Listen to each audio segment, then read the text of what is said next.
Žmogaus kūnas yra pati sudėtingiausia žinoma materiali sistema, kuri tyrinėjama nuo pat žmonijos civilizacijos pradžios.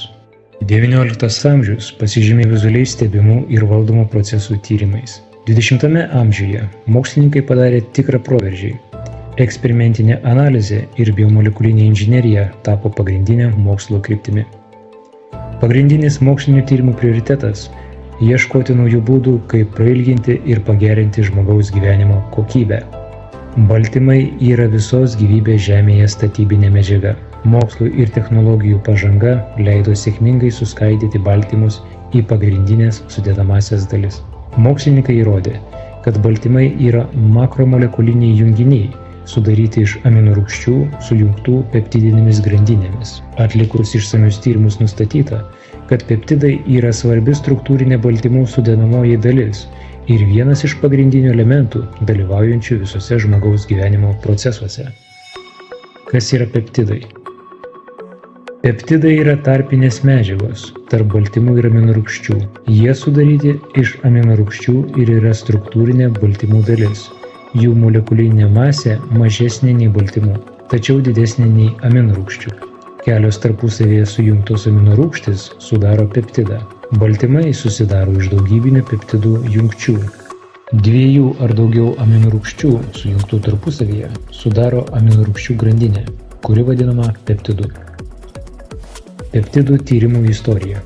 Vokiečių mokslininkas Emilis Hermanas Fischeris 1902 metais, gavęs Nobelio chemijos premiją, sėkmingai susintetino polipeptidus iš kelių aminorūgščių grandinių.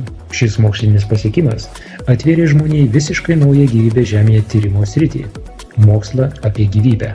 Per 100 metų nuo peptidų atradimo daugiau kaip 20 mokslininkų jau gavo Nobelio premiją už šios srities tyrimus. Jų moksliniai pasiekimai buvo pritaikyti šiuolaikinėje medicinoje. Ką lemia peptidų trūkumas? Aktyvūs peptidai žmogaus organizme veikia kaip laidininkai. Visos suvirškintos ir suskaidytos aminorūgštys, maistinės medžiagos ir vaistiniai komponentai įgauna peptidinės jungtis, kurios užtikrina tiesioginį jų patekimą į ląsteles, audinius ir organus. Peptidų trūkumas organizme sukelia ląstelių badą. Audiniai ir organai negauna pakankamo kiekio maistinių medžiagų, todėl vaistų komponentai veikia neefektyviai.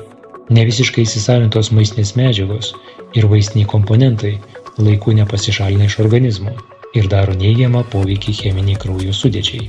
Remiantis Leonardo Heifliko teorija, didžiausias ląstelių dalijimosi ciklų skaičius žmogaus organizme yra nuo 40 iki 60 kartų, o pilno ciklo periodiškumas siekia nuo 2 iki 3 metų.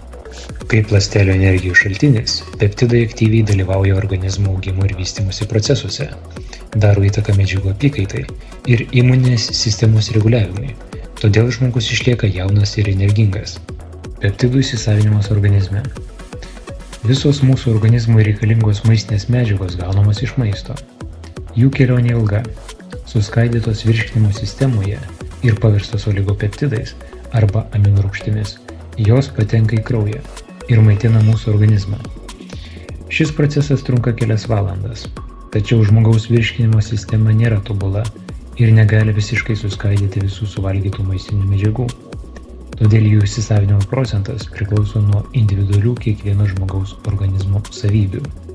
Žmonėms turintiems virškinimo sutrikimų ir tiems, kurių sveikata jau nusilpusi, yra dar sunkiau aprūpinti organizmą reikiamų kiekių maistinių medžiagų. Mitybos trūkumui papildyti žmonės naudoja gliukozę, baltymų miltelius ir maistinių aminorūgščių kokteilius. Dėl didelės molekulinės masės šie produktai buvo mažai veiksmingi ir prastai įsisavinami. Šiuolaikinio pasaulio mokslo pažangos dėka atsirado veiksmingesnių būdų papildyti organizme trūkstamų maistinių medžiagų kiekį. Vienas iš jų yra peptidai, kurie tapo svarbiausiu 21 amžiaus atradimu. Jie leidžia visiems žmonėms pasiekti visiškai naują gyvenimo kokybės ir sveikatos lygį, kuris anksčiau buvo nepasiekiamas.